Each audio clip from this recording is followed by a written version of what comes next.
Laporan Panitia Kerja Rancangan Undang-Undang tentang Kitab Undang-Undang Hukum Acara Pidana atau RUU KUHAP Komisi 3 DPR RI.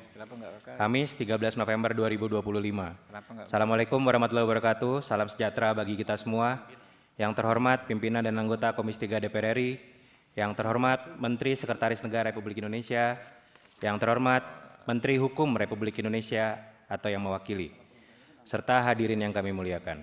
Pimpinan dan anggota Komisi 3 DPR RI, Saudara Menteri atau yang mewakili serta hadirin yang kami muliakan, berdasarkan Surat Keputusan Dewan Perwakilan Rakyat Republik Indonesia nomor 64 DPR RI 1 2024-2025 tentang Program Legislasi Nasional Rancangan Undang-Undang Prioritas Nasional tahun 2025 dan Program Legislasi Nasional Rancangan Undang-Undang tahun 2025-2029 menyebutkan bahwa RUU tentang perubahan atas Undang-Undang Nomor 8 Tahun 1981 tentang Hukum Acara Pidana menjadi RUU Prioritas tahun 2025 dan RUU Usul Inisiatif DPR RI.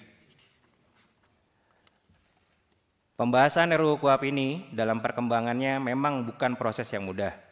Tantangan yang dihadapi oleh sistem peradilan pidana saat ini meliputi tuntutan akan transparansi, akuntabilitas, serta perlindungan hak-hak tersangka, korban, saksi, disabilitas, perempuan, dan anak. Di samping itu, berkembangnya teknologi informasi dan komunikasi turut mempengaruhi cara penegakan hukum. Oleh karena itu, setiap pasal dalam RUU ini tentu harus merespon kebutuhan tersebut dengan bijaksana dengan tetap mengedepankan prinsip-prinsip keadilan dan perlindungan hak asasi manusia. RUU KUHAP ini harus memastikan bahwa setiap individu yang terlibat dalam proses hukum baik sehingga sebagai tersangka maupun korban serta pihak-pihak terkait tetap mendapatkan perlakuan yang adil dan setara. Oleh karena itu pada kesempatan ini Panja RUU KUHAP melaporkan terkait dengan hasil pembahasan terhadap seluruh substansi yang ada dalam RUU KUHAP, diantaranya yang pertama, penyesuaian hukum acara pidana dengan memperhatikan perkembangan hukum nasional dan internasional yang selaras dengan Konvensi Anti Kekerasan Terhadap Perempuan, Konvensi Hak Sipil dan Politik, United Nations Convention Against Corruption, ketentuan peraturan perundangan terkait HAM, serta perlindungan saksi dan korban.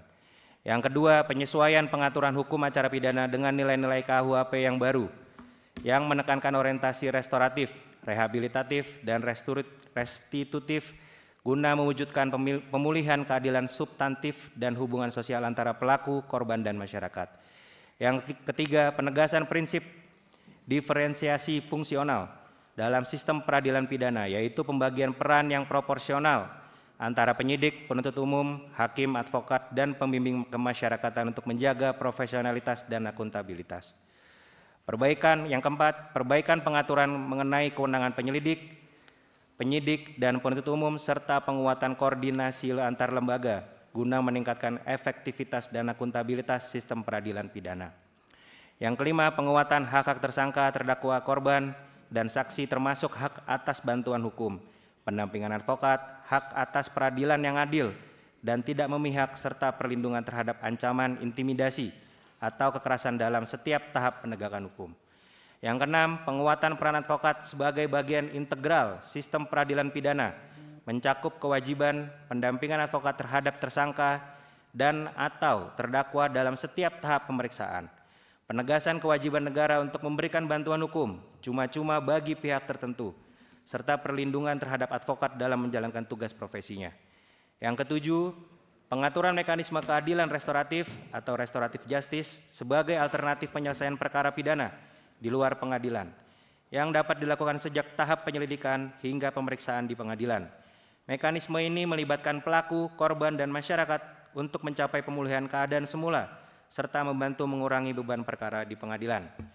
Yang kedelapan, perlindungan khusus terhadap kelompok rentan termasuk penyandang disabilitas, perempuan, anak, dan usia lanjut usia diperkuat dengan kewajiban aparat untuk melakukan asesmen kebutuhan khusus serta menyediakan sarana dan prasarana pemeriksaan yang ramah dan aksesibel. Yang kesembilan, penguatan perlindungan penyandang disabilitas dalam setiap tahap pemeriksaan antara lain: A. Penyediaan fasilitas dan pendamping sesuai jenis disabilitas termasuk juru bahasa isyarat, penerjemah atau asisten personal. B. Kewajiban aparat untuk melakukan asesmen kebutuhan individual pada tahap penyelidikan, penyidikan, penuntutan, dan pemeriksaan di persidangan. C. Pelarangan tindakan atau perlakuan yang menimbulkan hambatan partisipasi, diskriminasi, atau pengabaian hak-hak penyandang disabilitas. Yang ke-10, perbaikan pengaturan tentang upaya paksa untuk menjamin penerapan prinsip perlindungan HAM dan due process of law, termasuk pembatasan waktu, syarat penetapan, dan mekanisme kontrol yudisial melalui izin pengadilan atas tindakan aparat penegak hukum. Yang ke-11, pengenalan mekanisme hukum baru dalam hukum acara pidana antara lain: A. Pengakuan bersalah, plea bargain, bagi terdakwa yang kooperatif dengan imbalan keringanan hukuman. B. Perjanjian penundaan penuntutan, deferred prosecution agreement, bagi pelaku tindak pidana korporasi.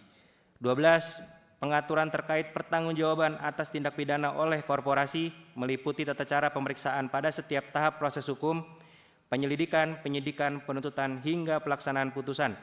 Selain itu diatur pula mekanisme perjanjian penundaan penuntutan, penyusunan dakwaan, serta pelaksanaan pidana tambahan terhadap korporasi. Pengaturan ini bertujuan untuk menyediakan pengaturan yang lebih tegas untuk meningkatkan efektivitas penegakan hukum serta terhadap tindak pidana yang dilakukan oleh korporasi. Yang ke-13, pengaturan kompensasi, restitusi, dan rehabilitasi secara lebih tegas sebagai hak hukum korban dan pihak yang dirugikan oleh kesalahan prosedur atau kekeliruan penegakan hukum.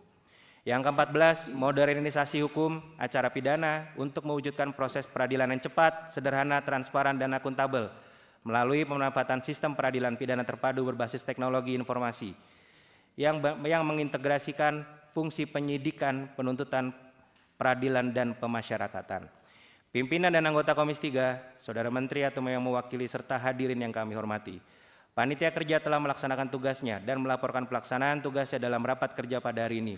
Selanjutnya panitia kerja meminta agar RUU KUHP ini dapat disepakati dalam pembicaraan tingkat pertama untuk dilanjutkan ke pembicaraan tingkat kedua guna mendapat persetujuan bersama DPR dan Presiden dalam rapat paripurna DPR RI pada masa sidang ini. Pada kesempatan ini, perkenankanlah kami menyampaikan ucapan terima kasih sebesar-besarnya dan penghargaan kepada tim pemerintah yang telah bersama-sama dengan panitia kerja melakukan pembahasan RUU KUHP ini. Kami mengucapkan terima kasih juga kepada semua pihak yang telah banyak membantu proses pembahasan RUU KUHP ini sehingga laporan ini dapat kami sampaikan dalam rapat kerja pada hari ini. Demikian laporan panitia kerja pembahasan RUU KUHP. Terima kasih.